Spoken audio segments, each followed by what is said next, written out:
Now, a few things I'm going to mention here you already know. For example, most solids, their solubility increases with increasing temperature. If you're trying to put sugar in your iced tea, you have a hard time getting 2 teaspoons to dissolve in it. If you have hot tea, you put 2 teaspoons of sugar in, it dissolves right away, and you could probably put in a lot more. I don't go past 2. I'm sweet enough. Anyway, the saturated solution is one that contains the maximum amount that you could dissolve at a particular temperature.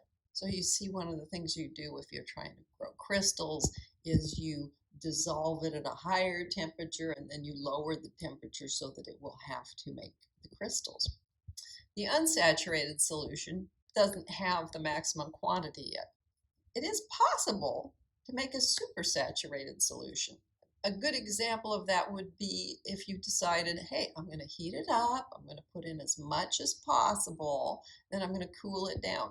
If you do it too gently, it will just stay in solution until there is some trigger that sets it off. Here we have an example. This is a supersaturated solution. And what they have in the tweezers here is a tiny little pellet that is the same material, the same structure as what is dissolved here. They drop it in and it immediately starts growing and crashing out all the other that should not be able to stay in solution at that temperature. Another way of doing this, which is, I think, really fascinating, you don't have to introduce a seed like this.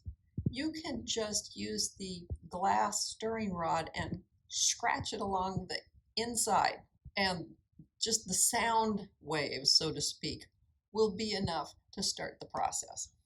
Now, crystals can get huge. If you will notice down here in the corner, that's a man. Look at these crystals. I think this cave is in South America. I don't remember for sure, but it's amazing the size of these crystals, the pure crystals that formed. Now to change topics.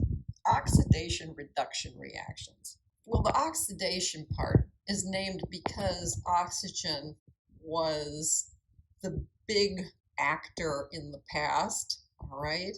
Oxygen you find combining with both metals and nonmetals, so it's everywhere. And originally, oxidation was defined as a reaction that increased oxygen content. You see, here the oxygen is completely separated from the methane. Here, on the right side, the products, carbon now has oxygen associated with it and hydrogen has oxygen associated with it. So this would have qualified, even though what we now call it is combustion, this would have met the requirements of the definition for oxidation. Now, it did change some things. We'll have to consider that a little bit. What did it change and what does it mean? Reduction was the opposite. It reduced how much oxygen was contained in a substance. So if you had some iron 3 oxide and you use it in a blast furnace with carbon monoxide, you can reduce it to pure iron. In fact, here is a little thing that tells you about steel production. When you're making metals, steel is one of the first ones that was dealt with, and we've gotten very good at dealing with it. You can see there's, oh my gosh, what is all of this?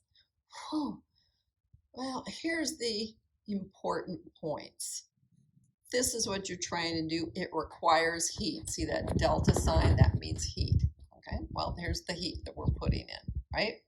The iron, when it's in this form, if you figure out what its charge would be, is a +3. Iron over here all by itself has to be a 0. If it's all by itself, it has to be a 0. For that to happen, it means that the iron that was in this must have gotten electrons added to it in order to cancel out the +3 and get to 0. Interesting. So definitionally, one of the first things you need to know about redox, reduction and oxidation, is that if you have a pure element, its oxidation state is 0. It's not exactly the same thing as its charge, but in many cases it's very similar. You can see here I was talking about what charge it would have within the compound, and there we go to a 0 because it's all by itself. Reduction happens when you gain electrons because the electrons are negatively charged, right? So that's going to reduce things. A lower oxidation state, yes, that's a +3, that's a 0. Gaining a negative electron makes a negative change in oxidation state. So classically, oxidation meant you were having a reaction with oxygen. Here, we're talking the other direction. We did reduction, now we're going to do oxidation. Since the magnesium, when it was pure, had an oxidation state of 0, and then it ends up with magnesium oxide so that it's combined, we would sit there and say the magnesium's at a +2 oxidation state now. So the number went up. But I can't go up by doing anything with the protons. I have to only work with the electrons. So this is where you say minus a minus is a plus. So when you lose electrons, minus a minus is a plus, and it goes from 0 up to +2. Oxidation numbers help you keep track of how many electrons have been moved around. And whenever you have a situation in which you're having this type of a reaction, you're going to see that one of them is going to be oxidized and the other is going to be reduced. So the oxidation number, here they were pure. They were both at 0. Over here, when I start looking at it, I say the iron's at a +3 and the oxygen's at a -2. So you can see that one of them went up and the other one went down. The iron went up, changed oxidation number by 3. The oxygen went down, changed oxidation number by 2. That's a little disturbing, but then when you look at it, you realize it was 2 irons that did this for a total of 6. And it was 3 oxygens that did this, also for a total of 6.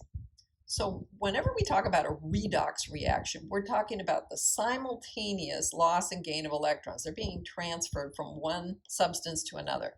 And there's a numerical value. We're going to gain or lose electrons. We might form an ion. We might form a covalent bond. But that oxidation number has to be assigned. All right, so we have to talk about how do we do that. We already said what the first rule was. That oxidation number is going to be 0 if you have a pure element. Doesn't matter if it's a diatomic. If it's a diatomic, it's still a pure element, still a 0 for oxidation number. If you have an ion that has just a single atom, like chloride, for example, it's going to be the charge. So this is why we can sit here and say they're not the same, but in some cases, they end up looking like the same thing, right? Because if it's a single atom ion, the charge is the oxidation number. Fluorine, because it is the most electronegative element, will always be a -1 if it's in a compound.